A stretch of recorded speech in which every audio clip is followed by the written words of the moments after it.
तपोवनची ओळख झाडांमुळे आहे. साधुग्राम दुसरीकडे उभा राहिला, इथेही एक फांदी तोडू देणार नाही. हा आहे नाशिककरांचा आवाज. तो उठलाय 1800 झाड तोडण्याच्या सरकारी निर्णयाच्या विरोधामध्ये. 2027 मध्ये होणाऱ्या कुंभमेळ्यासाठी प्रशासनाने साधारण वर्षभरापूर्वीच तयारी सुरू केली आहे.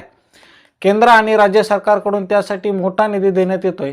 स्वातंत्र्य कुंभमेळा प्राधिकरण सुद्धा तयार करण्यात आले. त्यामार्फत नाशिक आणि त्र्यंबकमध्ये अनेक कामही सुरू करण्यात आली आहेत आणि प्रशासनाच्या अशाच एका कामांमुळे सध्या मोठा वाद सुरू झालाय. हा विषय आहे नाशिकच्या तपोवनामध्ये साधुग्रामसाठी 1800 झाडं तोडण्याचा. कुंभमेळ्याला येणाऱ्या साधूंना राहण्यासाठी एवढ्या मोठ्या प्रमाणावरती झाडं तोडली जाणार म्हणून नाशिककर त्या विरोधामध्ये रस्त्यावरती उतरले. एकही झाड तोडलं जाऊ नये म्हणून पर्यावरण प्रेमींनी वृक्ष आलिंगन आंदोलन केलं. त्या विषयावरती घेतलेल्या अजंट सुनावणीमध्ये सुद्धा प्रचंड पडसाद उमटले. नाशिककरांनी या झाडांना वाचवण्यासाठी आता कोर्टातही जायची तयारी केली आहे. पण सरकारने कुंभमेळ्यासाठी एवढी तयारी का सुरू केली आहे? तपोवनामध्ये साधुग्रामसाठी एवढ्या मोठ्या प्रमाणात वरती झाडं तोडण्याचं हे नक्की प्रकरण आहे काय?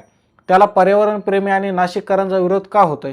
आणि साधुग्राम साठी या जमिनीवरची झाडं तोडली जाणार आहेत, त्यातून नेमका कोणाचा फायदा होईल? अशा सगळ्या प्रश्नांची उत्तर जाणून घेऊयात या व्हिडिओतून. नमस्कार, मी गंगाधर गर्दे.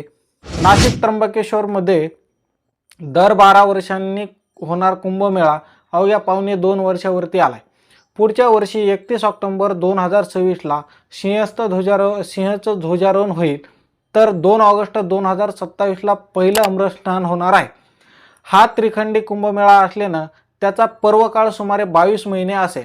त्यामुळे भाविकांची संख्या वाढणार असल्यानं नियोजनाचा आवाकाही खूप विस्तारलाय. त्यातच यंदा प्रयागराजमध्ये झालेल्या अभूतपूर्व महाकुंभमेळ्याच्या पार्श्वभूमीवरती नाशिकमधल्या सिंहस्थ कुंभमेळ्याचं महत्त्व बरंच वाढले. उत्तर प्रदेश सरकारने केलेले नियोजन, गर्दीचं व्यवस्थापन आणि डिजिटल तंत्रज्ञानाचा आदर्श घेत महाराष्ट्र सरकारने सुद्धा नाशिकच्या कुंभमेळ्याला जागतिक दर्जा देण्याचा संकल्प केला. प्रयागराजमध्ये सुमारे 7500 हेक्टर जमिनीवरती झालेलं कुंभमेळ्यांचे नियोजन, त्यासाठी तयार करण्यात आलेला कुंभमेळा कायदा आणि प्राधिकरण या गोष्टी नाशिक साठी मॉडेल मानण्यात आले. त्यातूनच नाशिक त्र्यंबकेश्वर कुंभमेळा प्राधिकरण स्थापन करण्यात आले. गर्दीचे व्यवस्थापन, वाहतुकीचे नियोजन आणि सगळ्या कामांवरती लक्ष ठेवण्यासाठी AI आणि डिजिटल तंत्रज्ञानाचा मोठ्या प्रमाणावरती वापर होणार आहे. या कुंभमेळ्यासाठी केंद्र आणि राज्य सरकारने मिळून सुमारे 2555 कोटींचा विकास आराखडा तयार केला आहे. त्यापैकी पहिल्या टप्प्यांमध्ये राज्य सरकारने 7410 कोटींचा निधी मंजूर केला आहे. त्यातही साधुग्रामच्या भूसंपादनासाठी 1050 कोटीचा निधी प्रस्तावित आहे. आता साधुग्रामसाठी सुमारे 1000 कोटी रुपये खर्चून जे भूसंपादन होणार आहे त्यावरती एक नजर टाकू.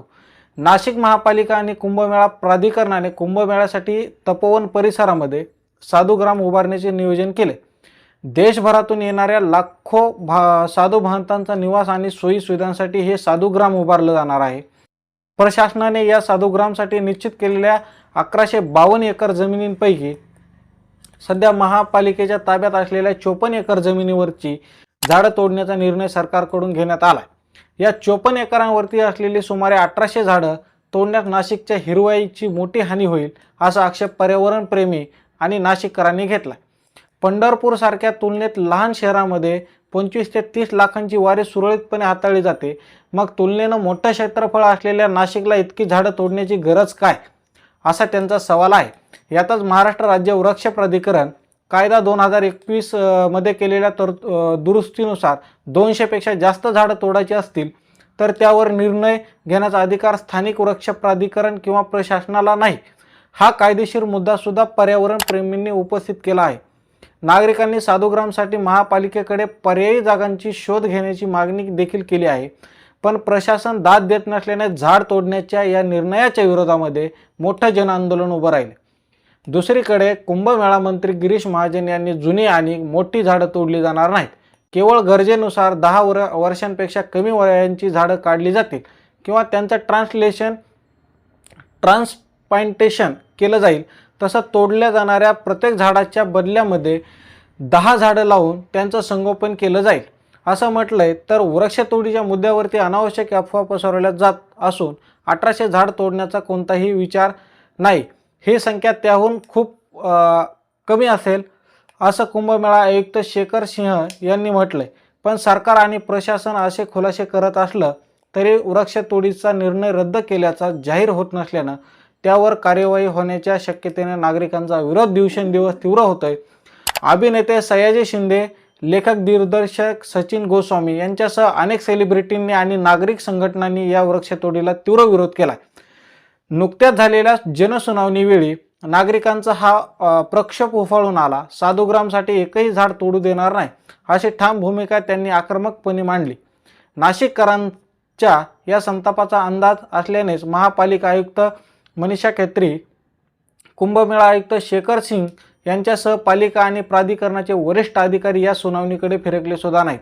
त्यामुळे दुय्यम दर्जाच्या अधिकाऱ्यांना लोकांच्या रोषाला सामोरं जावं लागलं. त्यांना ना प्रश्नांची समाधानकारक उत्तर देता आली, ना वृक्षतोड रोखण्यासाठी काही निर्णय देता आला. परिणामी नागरिकांनी या वृक्षतोडीच्या विरोधामध्ये कोर्टात जाण्याची देखील तयारी सुरू केली आहे. त्यामुळे हा प्रश्न सुटण्याऐवजी आणखी चिघळत चाललाय. नाशिक हे महाराष्ट्राला थंड आणि स्वच्छ हवेचं मुबलक पाणी असलेलं शहर मानलं जातं. नाशिकला हा लौकिक लाभलाय तो तिथल्या हिरव्यागार वृक्षराजीमुळे. त्यातही रामायणाच्या काळाचा संदर्भ लावलेली अनेक स्थळं तिथं आहेत. पंचवटी, रामकुंड, सीता गुफा याप्रमाणेच दंडकारण्यांचा भाग मानले जाणारे तपोवन हे त्यापैकी एक. वेगळं महात्म्य असलेलं स्थान. कुंभमेळ्याच्या निमित्ताने येणाऱ्या साधू महंतांसाठी तपोवन परिसरामध्ये साधू ग्राम वसवण्यात येतं. त्यासाठी जमिनीचे अधिग्रहण हा कुंभमेळ्याच्या नियोजनाला एक महत्त्वाचा टप्पा मानला जातो. 2015 मध्ये झालेल्या सिंहस्थासाठी सुमारे 350 एकर जागेवरती साधू ग्राम उभारण्यात आलं होतं. पण त्यावेळी निश्चित केलेली 1152 एकर जमीन वेगवेगळ्या मालकीची आहे. यातली काही जमीन नाशिक महापालिकेची आहे. त्यापैकी 54 एकरांवरती असलेली सुमारे 1800 झाडं तोडली जाणार असल्याने हा वाद सुरू आहे. उर्वरित बहुतांश जमीन खाजगी मालकीची आहे. यामधली सुमारे 283 एकर जमीन प्रशासन कायमस्वरूपी अधिग्रहित करणार आहे, तर 775 एकर जमीन कुंभमेळ्याच्या कालावधीसाठी तात्पुरते भाडे तत्वावरती घेणार आहे. यातल्या खाजगी जागेच्या मालकांना मोबदला म्हणून रोख रक्कम किंवा TDR दिला जाणार आहे. आता तपोवनातल्या या वृक्षतोडीला विरोध होण्यामागे पर्यावरणाची हानी हे महत्त्वाचं कारण असलं तरी ते एकमेव कारण नाही. तपोवन परिसरामध्ये यापूर्वीही अनेक एकर जागा कुंभमेळ्यासाठी अधिग्रहित केली गेली होती. या जमिनीचा वापर सिंहस्थ काळासाठी साधू महंत, आखाडे आणि त्यांच्या अनुयायांच्या तात्पुरत्या निवासासाठी करण्यात येत होता. कुंभमेळा संपल्यावरती या जागा पूर्ववत करण्याचा नियम आहे, पण त्यातही काही जमीन कालांतराने एकतर नो डेव्हलपमेंट झोन म्हणून निश्चित केली गेली किंवा तिचा वापर इतर विकास कामांसाठी झाला. सध्याच्या नियोजनातही 377 एकर जागा नो डेव्हलपमेंट झोन म्हणून निश्चित करण्यात आली आहे. आता साधुग्रामसाठी प्रशासनाला हवी असलेली 1152 एकर जमीन, एवढी मोठी जमीन प्रामुख्याने धार्मिक आणि तात्पुरत्या सोयीसाठी वापरली जाईल. पण प्रशासकीय पातळीवरती साधुग्रामसाठी जागा मोकळी करण्याची सुरू असलेली घाई आणि पर्यायी जागेचा विचार न करण्याची भूमिका पाहता नेत्यांचा वरदहस्त असलेले लँड डेव्हलपर्स, बिल्डर्स किंवा अन्य व्यावसायिकांचा हित साधण्याचा अप्रत्यक्ष प्रयत्न यातून होत असावा असा संशय सुद्धा काही नागरिक व्यक्त करत आहेत. विशेष म्हणजे जनसुनावणीवेळी सुद्धा अनेक लोकांनी साधुग्रामच्या नावाखाली भूमाफिया आणि बांधकाम व्यावसायिकांच्या फायद्यासाठी ही वृक्षतोड केली जात असल्याचा गंभीर आरोप केला. खरं तर कुंभमेळ्यासाठी मिळणाऱ्या निधीमुळे गेल्या काही वर्षांमध्ये नाशिकच्या झपाट्याने विकास झाला हे नाकारता येत नाही. रस्ते, पूल, ड्रेनेज, स्ट्रीट लाईट अशा अनेक सुविधा या निधीमधून शहराला मिळाल्या. यावेळी सुद्धा सिंहस्थाच्या निमित्ताने बरीच मोठी कामं उभी राहणार आहेत.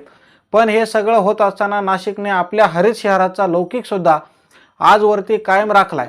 त्यामुळे साधुग्राम साठी झाड तोडण्याचा हा आवाज किंवा तेवढ्या पुरत्या सीमित नाही. भविष्यातल्या नाशिकचा विकास आणि तिथल्या पर्यावरणाचे संतुलन राखण्याच्या दृष्टीने तो अत्यंत महत्त्वाचा आहे. नागरिक आणि पर्यावरणवाद्यांनी प्रशासनाला प्रश्न विचारला की साधू जंगलामध्ये तपश्चर्या करतात, मग त्यांच्या नावाखाली हिरवाईची कत्तल का आजपर्यंत एवढे कुंभमेळे झाले त्यावेळी कधी झाड तोडली नाहीत, मग आताच 1800 झाडांची हत्या का केली जाते? म्हणजे हा प्रश्न केवळ पर्यावरणीय, सामाजिक किंवा वैधानिक नाही, तर तो नैतिकतेचा सुद्धा आहे. अर्थात सरकार आणि प्रशासनाला नैतिकता मानायची असेल तरच या प्रश्नावरती सर्वसामान्य तोडगा काढता जाईल.